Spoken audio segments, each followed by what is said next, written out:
Welcome to കുഞ്ഞെടുക്കള. അപ്പോൾ ഇന്ന് നല്ലൊരു തനി നാടൻ ഡിഷാണ് കേട്ടോ. ഓമക്കായ വൻപയർ എരിശ്ശേരി. കഞ്ഞിക്കും ചോറിനും ഒക്കെ പറ്റിയ നല്ലൊരു സൈഡ് ഡിഷാണിത്. അപ്പോൾ എൻ്റെ സ്റ്റൈലിൽ ഇതെങ്ങനെ ഉണ്ടാക്കിയതെന്ന് നമുക്കൊന്ന് കണ്ടു നോക്കിയാലോ. അപ്പോൾ ഞാൻ ഈ എരിശ്ശേരിക്ക് വേണ്ടിയിട്ട് ഓമക്കായ നന്നായിട്ട് തോലൊക്കെ കളഞ്ഞ് ക്ലീൻ ചെയ്ത് അരിഞ്ഞെടുത്ത് വെച്ചിട്ടുണ്ട്. അപ്പോൾ ഈ എരിശ്ശേരിക്ക് അരിയുമ്പോൾ ഈ ഒരു വലുപ്പത്തിൽ അരിഞ്ഞെടുക്കണം കേട്ടോ.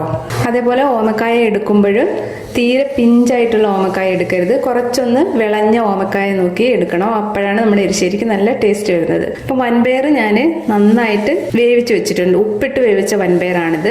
അപ്പോൾ വൻപയർ വേവിച്ചെടുക്കുമ്പോൾ കുഴഞ്ഞു പോരുത്, പക്ഷേ ഇതേപോലെ നല്ല സോഫ്റ്റ് ആയിട്ട് വെന്തിരിക്കുകയും വേണം. അപ്പോൾ ഈ ഒരു പാകത്തിന് വേവിച്ചെടുത്താൽ മതി. അപ്പോൾ പയറെടുക്കുമ്പോൾ ഒരുപാടങ്ങ് എടുക്കണ്ട കേട്ടോ. ഒരു അരക്കപ്പ് വൻപയറോളം എടുത്താൽ മതി. ഇനി നമുക്ക് ഈ ഓമക്കായ ഒന്ന് വേവിച്ചെടുക്കാം. ഇതിപ്പോൾ ഞാൻ കുക്കറിലിട്ടാണ് വേവിക്കുന്നത്. നിങ്ങൾക്ക് സാധാരണ പാത്രത്തിലിട്ട് വേണമെങ്കിലും വേവിച്ചെടുക്കാം. കുക്കറിൽ ഇടുമ്പോൾ ഒന്നുകൂടെ ഒന്ന് നല്ല വെന്ത് നല്ല സോഫ്റ്റ് ആവും, പെട്ടെന്നൊന്ന് ആയി കിട്ടുകയും ചെയ്യും.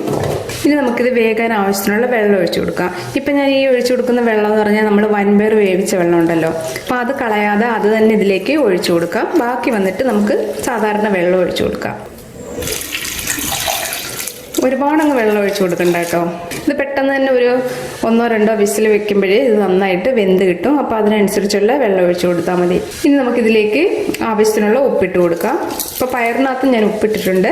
ഇനി നമുക്കിതൊന്ന് വേവിച്ചെടുക്കാം. ആദ്യം ഒരു വിസിൽ വെച്ച് നോക്കുക. ഓമയ്ക്ക് വേണ്ടി പെട്ടെന്ന് തന്നെ വെന്ത് കിട്ടും. വെന്തില്ലെങ്കിൽ മാത്രമേ ഇനി ഒരു വിസിൽ വെച്ചാൽ മതി കേട്ടോ. അപ്പം ഞാനിതൊന്ന് വേവിച്ചെടുക്കട്ടെ.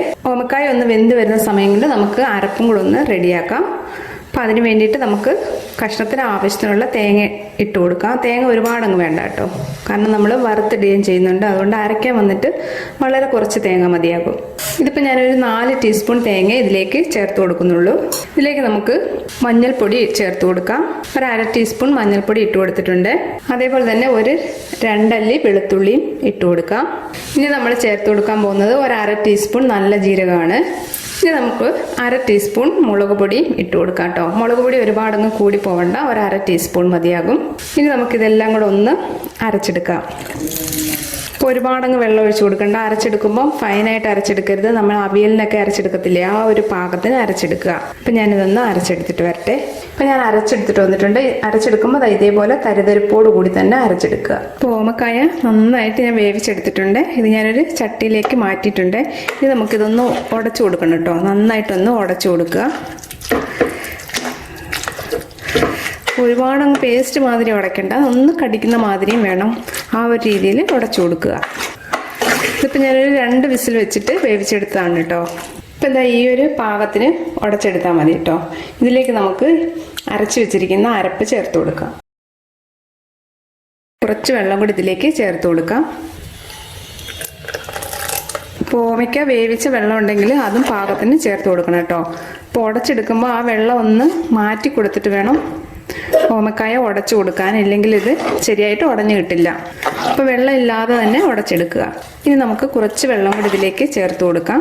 ഇതിപ്പോൾ ഞാൻ ഓമക്കായ വേവിച്ച വെള്ളമാണ് ഇതിലേക്ക് ഒഴിച്ചു കൊടുക്കുന്നത്. അപ്പം പാകത്തിനുള്ള വെള്ളം ഒഴിച്ചു കൊടുക്കുക. അപ്പോൾ എരിശ്ശേരിയുടെ പാകം നിങ്ങൾക്ക് അറിയാമല്ലോ, നല്ലൊരു കുഴഞ്ഞ രീതിയിൽ. അപ്പോൾ അതിനനുസരിച്ചുള്ള വെള്ളം ഒഴിച്ചു കൊടുത്താൽ മതി. ഇതാ ഈ ഒരു പാകത്തിന് മതിയാകും.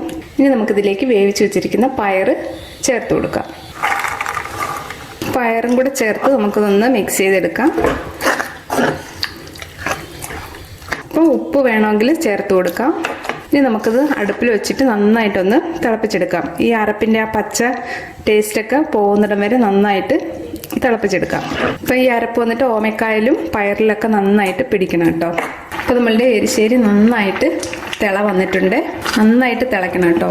തിളച്ച് ചെറുതായിട്ടൊന്ന് ആ വെള്ളമൊക്കെ വന്ന് വറ്റി തേങ്ങയൊക്കെ നന്നായിട്ട് വേകണം. ആ ഒരു രീതിയിൽ തിളപ്പിച്ചെടുക്കണം. അപ്പോൾ ഉടച്ചെടുക്കുമ്പോൾ ഒരുപാടങ്ങ് പേസ്റ്റ് പോലെ ഉടച്ചെടുക്കരുത് കേട്ടോ. ഇടയ്ക്കൊക്കെ ഇതേപോലെ ഒന്ന് കടിക്കുന്ന മാതിരി ഇരിക്കണം. അപ്പം നന്നായിട്ട് തിളച്ച് വന്നിട്ടുണ്ട് കേട്ടോ. ഈ ഒരു പാകം മതിയാകും. ഇനി ചട്ടിയിലിരുന്ന് തന്നെ ഒന്നുകൂടെ ഒന്ന് ഇത് തിളച്ച് ഒന്നുകൂടെ ഒന്ന് കട്ടിയാവും. അപ്പോൾ ഈ ഒരു പാകത്തിന് നമുക്കിത് ഓഫ് ചെയ്യാം. ഇനി നമുക്ക് അതിന് വറവിന് ആവശ്യത്തിനുള്ള തേങ്ങയും കൂടെ ഒന്ന് വറുത്തെടുക്കാം. അപ്പോൾ ഈ കടായിലേക്ക് നമുക്ക് കുറച്ച് വെളിച്ചെണ്ണ ചേർത്ത് കൊടുക്കാം. ഇതിലേക്ക് നമുക്ക് 1 ടീസ്പൂൺ കടുക് ഇട്ട് കൊടുക്കാം. അപ്പോൾ കടുക് നന്നായിട്ട് പൊട്ടി വന്നിട്ടുണ്ട്. ഇതിലേക്ക് നമുക്ക് തേങ്ങ ഇട്ട് കൊടുക്കാം. ഞാനൊരു 2.5 ടീസ്പൂൺ തേങ്ങയാണ് ഇതിലേക്ക് ചേർത്ത് കൊടുത്തിരിക്കുന്നത്. ഇനി ഇതിലേക്ക് നമുക്കൊരു 3-4 വറ്റൽമുളകും കൂടെ ഒന്ന് മുറിച്ചിട്ട് കൊടുക്കാം. ഒരു 2-3 ചുമന്നുള്ളി ഒന്ന് അരിഞ്ഞതും ചേർത്ത് കൊടുക്കാം. 3 തണ്ട് കറിവേപ്പിലയും കൂടെ ചേർത്ത് കൊടുക്കാം. ഇനി ഇതെല്ലാം കൂടെ നന്നായിട്ട് വറുത്തെടുക്കാം. തേങ്ങ ഒരു ബ്രൗൺ കളർ ആവുന്നിടം വരെ വറുത്തെടുക്കണം കേട്ടോ. അപ്പോൾ ഈ വറവാണ് നമ്മുടെ എരിശ്ശേരിക്ക് നല്ലൊരു ടേസ്റ്റ് കൊടുക്കുന്നത്. അരയ്ക്കുമ്പം തേങ്ങ വളരെ കുറച്ചരച്ചിട്ട് കുറച്ച് തേങ്ങ ഇതേപോലെ വറുത്തിട്ടാൽ മതിയാകും. അപ്പം തേങ്ങ നന്നായിട്ട് ഫ്രൈ ആയി വന്നിട്ടുണ്ട് കേട്ടോ. ഈ ഒരു പാകത്തിന് എടുക്കണം. നല്ലൊരു ഗോൾഡൻ ബ്രൗൺ കളർ ആവുന്നിടം വരെ വറുത്തെടുക്കണം. ഇനി നമുക്കിത് കറിയിലേക്ക് ചേർത്ത് കൊടുക്കാം.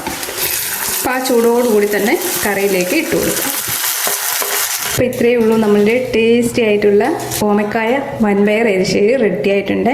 അപ്പം നിങ്ങൾ ഇതൊന്ന് ട്രൈ ചെയ്ത് നോക്കുക. റെസിപ്പി ഇഷ്ടമായിട്ടുണ്ടെങ്കിൽ ഒന്ന് ലൈക്ക് ചെയ്യാനും സബ്സ്ക്രൈബ് ചെയ്യാനും ഷെയർ ചെയ്യാനും മറക്കല്ലേ. താങ്ക്